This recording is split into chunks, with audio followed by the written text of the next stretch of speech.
Oi gente, sejam bem-vindos ao meu canal. Se você é novo por aqui, eu costumo falar sobre casos criminais reais nas quartas e em algumas sextas eu falo sobre mitos e lendas enquanto me maquio. Então, se você gosta desse tipo de conteúdo, não se esqueça de se inscrever, deixar seu like, que é muito importante para a divulgação do canal. E se você caiu nesse vídeo de paraquedas, eu estou fazendo um especial de Halloween chamado Halloweek, onde terão 7 vídeos, sendo 5 de casos criminais e 2 do Make Mitos e Lendas, também relacionados ao Halloween. Então, para você não perder nenhum vídeo, ativa as notificações e me segue lá no Instagram. E chega de blá blá blá, vamos pro caso de hoje.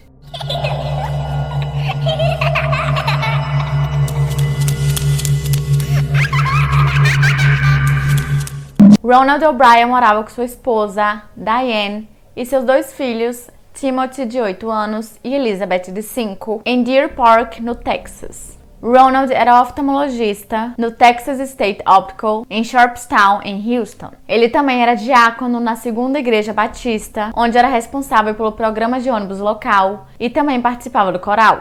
No dia 31 de outubro de 1974, Timothy e Elizabeth estavam muito ansiosos para saírem à procura dos doces ou travessuras e estavam aguardando seu pai voltar do trabalho. Quando ele chegou, os 3 então saíram junto com outro vizinho que levava seus 2 filhos em Pasadena, no Texas. Ao visitar uma determinada casa que parecia não ter ninguém, o grupo decidiu seguir em frente para que eles não perdessem os melhores doces, só que Ronald decidiu ficar para trás porque, de acordo com ele, o vizinho só estava demorando um pouco mais para atender, mas que ele iria atender. Quando ele voltou para o grupo, ele estava segurando 5 Pixie Sticks, que afirmou ter pego nessa casa que aparentemente não havia ninguém. Ele então deu um Pixie Stick para cada um de seus filhos do vizinho, e um para Elizabeth e outro para Timothy, e o último doce foi dado para um menino de 10 anos que ele reconheceu de sua igreja. Pouco tempo depois começou a chover, então eles tiveram que voltar para casa. Antes de dormir, Timothy perguntou se poderia comer alguns de seus doces, e seus pais deixaram, afinal era noite de Halloween. O primeiro doce que ele pegou foi o Pixie Sticks, porém, rapidamente ele começou a reclamar que o doce tinha um gosto bem esquisito e estava muito amargo.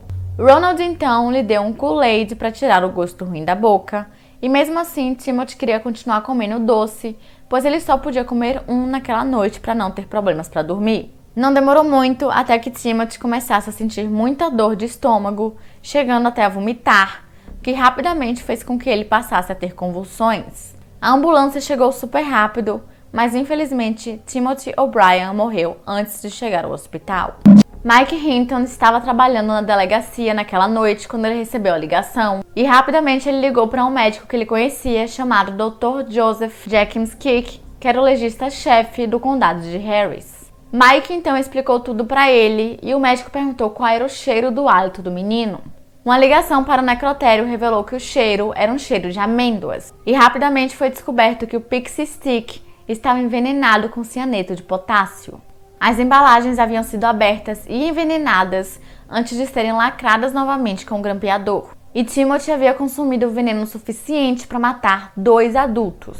O assassinato de Timothy gerou um tumulto gigantesco na cidade, e os pais começaram a catar todos os doces que as crianças haviam coletado e levado para a delegacia para ver se eles também estavam envenenados. Para os policiais, parecia que algum estranho havia envenenado os doces apenas com a intenção de matar o máximo de crianças que ele conseguisse. E inicialmente a polícia acreditou nisso, porém não demorou muito até que as suspeitas caíssem sobre O'Brien. E o que mais chamou atenção foi o fato dele não lembrar a casa em que ele tinha pego os Pixie Sticks, sendo que, pelo fato de ter chovido naquela noite, eles não passaram em muitas casas e eles só conseguiram ir em 2 ruas. Além do fato de que nenhuma das casas que eles passaram estava distribuindo Pixie Sticks. Inicialmente, apenas 4 dos doces entregues por Ronald haviam sido encontrados, pois os pais da 5ª criança não estavam achando o doce de jeito nenhum, até que finalmente eles encontraram seu filho dormindo abraçado com Pixie Sticks, e aparentemente ele só não comeu porque ele não conseguiu abrir. Ronald chegou a andar pelas casas 3 vezes antes de mostrar para os policiais a casa que não havia atendido a porta. Ele afirmou que havia revisitado aquela casa antes de alcançar o grupo e que o dono da casa nem chegou a acender as luzes, apenas abriu uma fresta da porta e colocou a mão para fora, entregando os doces. Ele, portanto, afirmou que tinha visto o braço do homem e descreveu como sendo cabeludo. Essa casa era propriedade de um homem chamado Curtin Melvin. Ele era controlador de tráfego aéreo no aeroporto da cidade e não havia voltado para casa antes das 11 horas daquele dia. Além do fato de que seu álibi, que eram todas as outras pessoas que estavam no aeroporto, terem confirmado que ele realmente estava lá. E após isso, ele foi descartado como suspeito. Ronald parecia mais suspeito a cada dia e a polícia começou a investigá-lo. Eles descobriram que o Ronald O'Brien tinha uma dívida de mais de $100.000 e um histórico de incapacidade de manter um emprego. Ele chegou a ter 21 empregos nos últimos 10 anos e estava a ponto de ser demitido do Texas State Optical por ser suspeito de roubo. Seu carro estava para ser retomado e a casa da família estava sendo hipotecada. Isso tudo pode ser considerado circunstancial. No entanto, a polícia descobriu que o Ronald havia feito apólices de seguros para seus filhos poucos meses antes da morte de Timothy. Em janeiro de 1974, ele havia feito apólices de seguro de vida de $10.000 para os 2 filhos. Então, em setembro, ele assinou apólices adicionais de $20.000 para ambas as crianças. Poucos dias antes do Halloween, ele assinou outra apólice de $20.000 para cada criança. As apólices totalizavam $60.000 e a senhora O'Brien afirmou que não sabia nada sobre nenhuma das apólices. Registros telefônicos mostraram que no dia 1º de novembro, no dia seguinte à morte de Timothy, Ronald havia ligado para a seguradora para perguntar quando que ele receberia o dinheiro. Um mandado então foi emitido para fazer uma busca na casa de O'Brien e lá eles encontraram a tesoura que tinha um resíduo de plástico que era semelhante a um resíduo que tinha sido encontrado nos doces envenenados. Ronald então foi preso e levado para interrogatório, onde ele continuava afirmando sua inocência. Na época ele estava cursando uma faculdade comunitária e ele chegou a perguntar ao seu professor o que é mais letal, cianeto ou outro tipo de veneno. Outra testemunha também apareceu dizendo que ele havia passado em sua loja de produtos químicos em Houston e ele queria comprar cianeto, porém desistiu quando descobriu que tinha que comprar pelo menos 2 quilos. Embora essa testemunha não tenha identificado o Ronald especificamente, ele disse que o homem estava vestindo um avental bege ou azul como um médico. E isso batia perfeitamente com a roupa que o Ronald usava para trabalhar.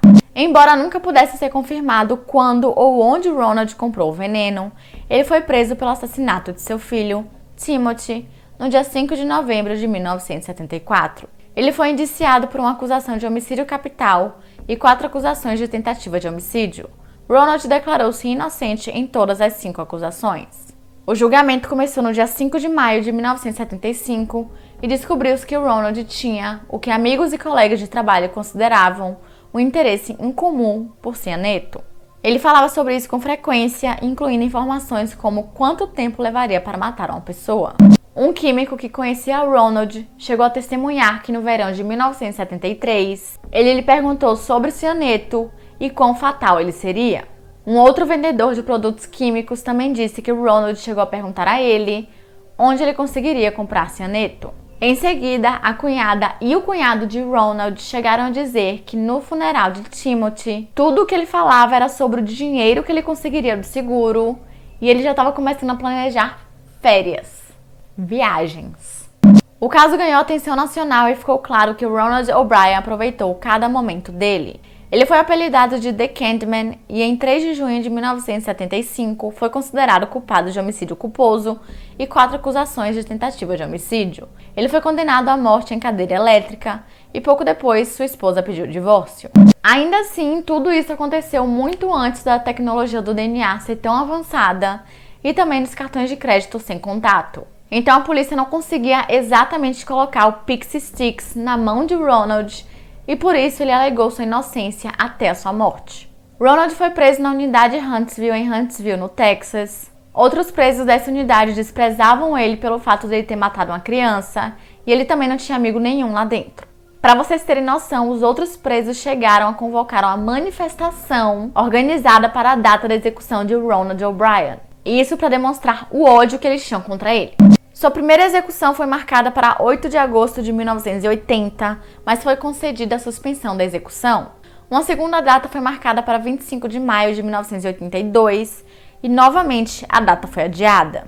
Então, o juiz Michael McSpadden marcou uma terceira data de execução no dia 31 de outubro de 1982, quando se ofereceu para levar pessoalmente o Ronald à Câmara de Morte. Mas a Suprema Corte adiou a data mais uma vez, dando a Ronald a chance de recorrer a um novo julgamento. Uma quarta data foi marcada para 31 de março de 1984. Nessa época, a cadeira elétrica foi considerada uma punição cruel e incomum, então Ronald foi programado para ser executado por injeção letal. Seu advogado tentou obter outra suspensão da execução, argumentando que a injeção letal era uma punição cruel, mas o pedido foi rejeitado. Pouco depois da meia-noite, no dia 31 de março de 1984, Ronald O'Brien foi levado para a Câmara de Morte. Em sua declaração final, ele manteve sua inocência e afirmou que sentia que a pena de morte era errada. Suas palavras finais foram: "Eu perdoo todos, e quero dizer todos, aqueles que estiveram envolvidos na minha morte. Deus abençoe a todos e que as bênçãos de Deus sejam sempre suas." Uma multidão de 300 manifestantes se reuniu do lado de fora da prisão, torcendo enquanto alguns gritavam travessuras ou gostosuras. Outro grupo se reuniu protestando contra a pena de morte e eles receberam a chuva de doces por aqueles que aplaudiam a morte de Ronald O'Brien. Ronald O'Brien foi declarado às 12h48 da tarde. Ele agora está enterrado no cemitério Forest Park East em Webster, no Texas, enquanto seu filho Timothy está enterrado no cemitério Forest Park Lawndale, em Houston. Antes e depois do assassinato em Deer Park de Timothy O'Brien, surgiram vários rumores sobre doces envenenados na época do Halloween. Algumas pessoas disseram que encontraram lâminas de barbear ou até mesmo pedaços de vidro dentro dos doces, e outras disseram que já encontraram pílulas de êxtase. No ano de 2000, um homem foi acusado em Minnesota por colocar agulhas dentro de barras de Snickers. Mas felizmente a única vítima foi um menino que acabou se furando com a agulha, mas ele não morreu, não aconteceu nada sério. E também, depois da morte de Timothy O'Brien, não houve um único caso em que uma criança tenha morrido após consumir algum doce no Halloween. E é isso, gente. Esse foi o vídeo de hoje. Eu espero que vocês tenham gostado. Se vocês gostaram, não se esqueçam de se inscrever, deixar seu like, que é muito importante para a divulgação do canal. Também me sigam lá no Instagram, que eu tô fazendo vários conteúdos relacionados à maquiagem, então para quem gosta disso, vai lá. E comentem aqui embaixo se vocês estão gostando do Halloween e também se vocês têm alguma sugestão de próximos casos. E é isso, até amanhã!